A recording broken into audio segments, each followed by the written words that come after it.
प्रभात बच्चों, कैसे हो? अच्छे हो? मैं भी अच्छी हूँ। तो हम लोगों ने कल जो है नया पार्ट शुरू किया था, पार्ट 3। ठीक है। तो पार्ट 3 था हमारा इंद्रधनुष और बूंदे।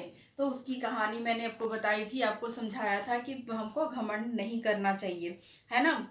और हमको घमंडी नहीं होना चाहिए। अगर हम कहीं ऊंची जगह जाते हैं तो हमारे लिए हमारे साथ के लोग भी उतने ही महत्वपूर्ण हैं जितने कि हम खुद हैं। अपनी मेहनत से तो हम ऊंचाई पे जाते ही हैं, पर हमारे साथ के लोगों की भी मेहनत उतनी ही होती है। ठीक है। तो मैंने आपको पूरा सारांश बताया था, इंद्रधनुष कैसे बनता है ये भी बताया था। ठीक है। ये इंद्रधनुष की कौन सी दो चीजों की मदद से बनता है? वो है सूरज की किरणें और बूंदें। ठीक है। तो हमने इस बात पे वो कर लिया था, पढ़ लिया था। मैंने बता दिया था आपको कि कौन सी चीज कैसे बनती है। क्यों इंद्रधनुष को बहुत ही घमंड हो गया था? क्योंकि वो बहुत ही सुंदर था और उसके साथ वो बहुत ही चमकीला था। तो ये सारी चीजें उसको क्या बना दी? घमंडी बना दी। ठीक है। तो अब हम क्या करेंगे? अब हम इस कहानी को मैं पढ़ूंगी, आप ध्यान से सुनोगे और फिर अपने आप 2 बार पढ़ोगे। मैं इस कहानी को पढ़ने जा रही हूँ, मैं पढ़ूंगी और उसके बाद आप भी पढ़ोगे, तभी आपको पढ़ना आएगा। और सबसे ज़्यादा ज़रूरी चीज़ है, अगर हम किसी भी विषय को, चाहे वो इंग्लिश हो या हिंदी हो, समझना चाहते हैं तो हमको पढ़ना आना चाहिए। पहले हम पढ़ेंगे तभी कर सकते हैं, तभी हम उसको समझ सकते हैं। तो मैं पढ़ रही हूँ, आप इसको ध्यान से सुनिए। ठीक है। पार्ट 3, इंद्रधनुष और बूंदे। पाठ की ओर, पहला हमारा जो है पाठ की ओर। ठीक है।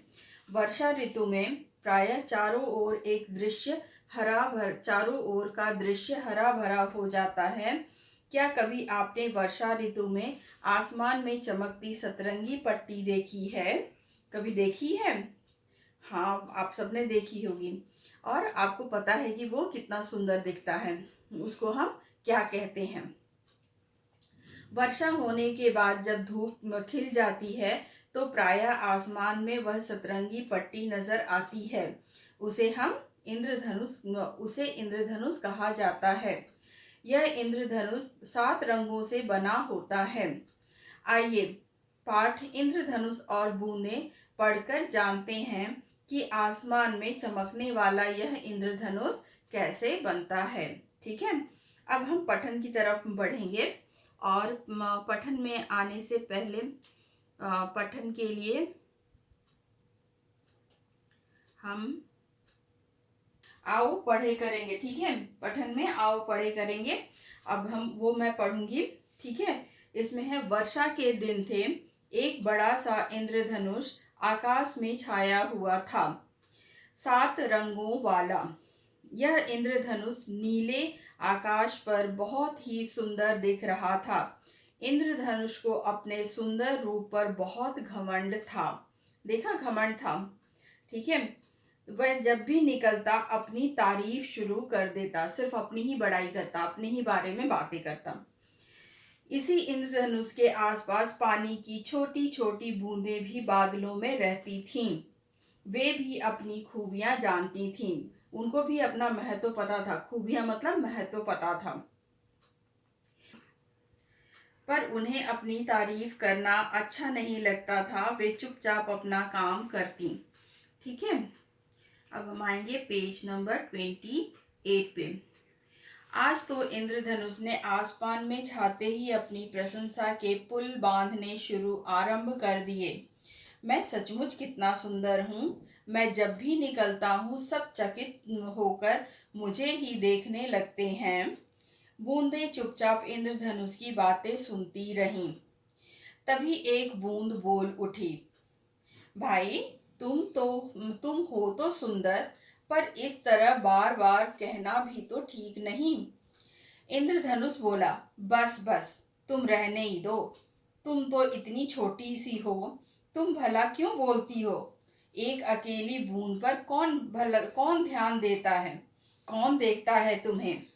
किस चीज पर गिरो, किसके पैरों तले रौंदी जाओ, किस पानी में जा मिलो, क्या मालूम। एक मैं हूँ, जब निकलता हूँ तो बस सबका ध्यान मेरी ही तरफ होता है। सब खड़े होकर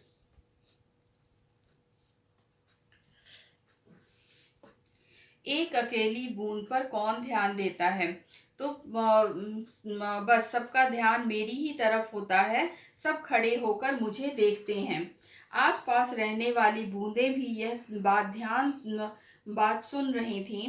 वे भी इंद्रधनुष के घमंड को तोड़ना चाहती थीं। उन्होंने इसका उपाय भी सोच लिया। वे सब मिलकर सूर्य के पास गईं और बोली, हम सब आपकी मदद से इंद्रधनुष को सबक सिखाना चाहती हैं। क्या आप हमारी मदद करोगे। सूर्य बूंदों को की बात मान गया। अगले दिन जैसे ही वर्षा रुकी, घमंडी इंद्रधनुष निकलने को तैयार हो गया। उसी समय सूर्य ने अपने आप को बादलों के पीछे छिपा लिया। इंद्रधनुष न निकल पाया। अब जब भी इंद्रधनुष निकलना चाहता, सूर्य बादलों के पीछे छिप जाता और पानी की बूंदें इधर उधर बिखर जाती। इंद्रधनुष परेशान हो गया। वह बहुत दिनों तक निकल ही नहीं पाया। एक दिन इंद्रधनुष ने परेशान होकर बूंदों से कहा, वर्षा ऋतु समाप्त होने वाली है। ऋतु मतलब मौसम। तुम सब मुझे अब निकलने दोगी या नहीं। यही हाल रहा तो लोग मुझे भूल ही जाएंगे। बूंदें मुस्कुराईं और बोली, अब समझ में आया, तुम सूर्य और हमारी वजह से ही निकल पाते हो। जब सूर्य की किरणें हम पर पड़ती हैं तो हम उसकी रोशनी को 7 रंगों में बांटकर बिखेरती हैं। हम ही तुम्हें बनाती हैं। ठीक है, ठीक है, आज मुझे निकलने दो। क्या पता कल वर्षा हो या ना हो। इंद्रधनुष धीरे से बोला। सूर्य बादलों की ओर से यह सुन रहा था। वह बोला, प्यारी बूंदों, अब यह समझ गया है। आओ अब इसे निकलने दें। बूंदें हंसी। उन्होंने एक दूसरे की तरफ आंखों से इशारा किया, मुस्कुराई और बोला, हाँ हाँ सूर्य, क्यों नहीं, अब इसे निकलने दें। आकाश में 7 रंगों वाला इंद्रधनुष फिर से दिखाई पड़ने लगा। ठीक है, तो इस तरह से मैंने ये पूरा पढ़ लिया है। आप भी पढ़ना और इसके नए शब्द और शब्द अर्थ लिखना। ठीक है, तो आपका जो गृह कार्य होगा वो होगा नए शब्द। जो भी आपको लगता है शब्द की वो आपके लिए नया है वो आप लिखोगे। ठीक है, नहीं तो आप वर्तनी से भी देख करके लिख सकते हो। और दूसरा है हमारा शब्द अर्थ। आपने पाठ के बीच में देखा है कि कई जगह पे शब्दों के अर्थ लिखे हुए हैं, वो सारे शब्द अर्थ लिखेंगे। ठीक है, तो इसके साथ ही मैं ये यहाँ पर समाप्त करती हूँ। अपने घर में रहो, सुरक्षित रहो, खुश रहो। ठीक है, गुड बाय।